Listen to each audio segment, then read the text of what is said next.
was a poet, W.H. Auden, who wrote a poem about modern life, about anxiety and fears, and it's entitled that, The Age of Anxiety. He said, many today are immobilized by fears and doubt. And he said he was struck when he had a friend of his come back from South America on a missionary trip.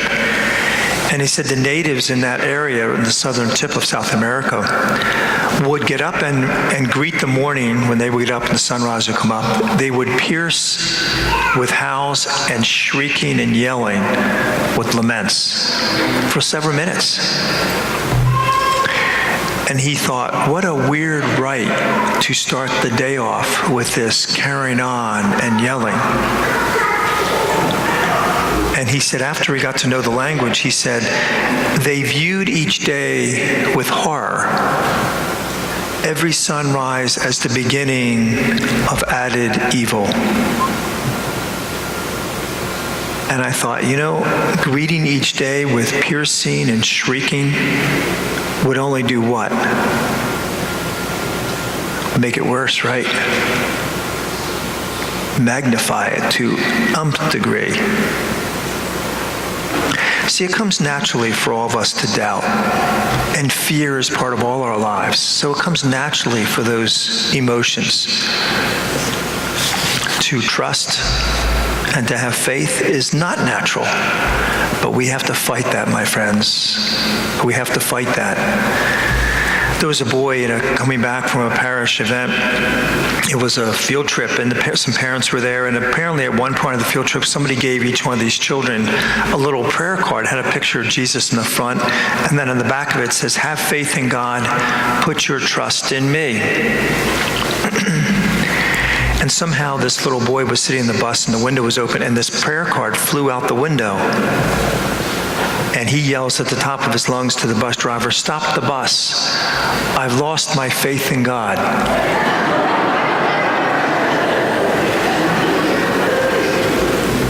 The driver pulled the bus over, and the boy went out. Actually, his boy's parents went out and got the card for him and brought it back in. But an adult who watched this whole scenario said, all of us would be better off if we were that concerned about our faith. For centuries, since almost the beginning of the church, my friends, the church has taught that we echo those words of St. Thomas when he said, my Lord and my God.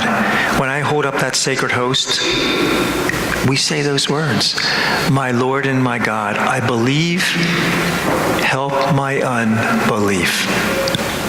I believe, help my unbelief. See, we have to intentionally push that out of our lives, my friends, the fear and the doubt.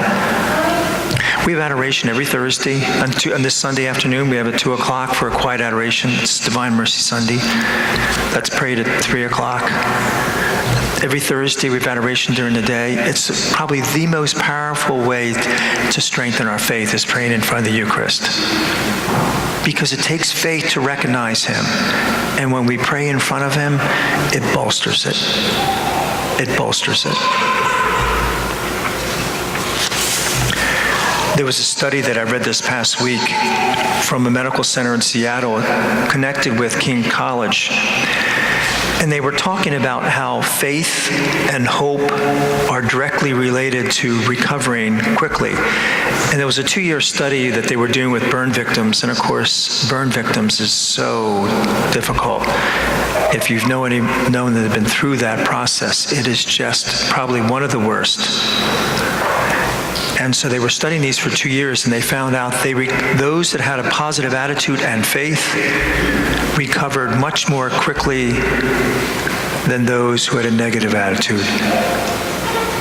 And this is what he said. He said, remember the next time you close your doors hovering behind the doors of a hospital room, your bedroom, or your house. Remember that the best ally you have is faith. These disciples were, all of them, they were hovering in there with their fear, and it just grew. And that's what Jesus was trying to do. Break through that. Break through that. Henry Ward Beecher said, every day we grab a handle in life. One handle is anxiety and fear, or the other handle is one of faith. And he said it starts right at the beginning of the day. We grab a hold of one of those handles. My friends, may we always grab the handle of faith. My Lord and my God, I believe, help our unbelief. God bless you.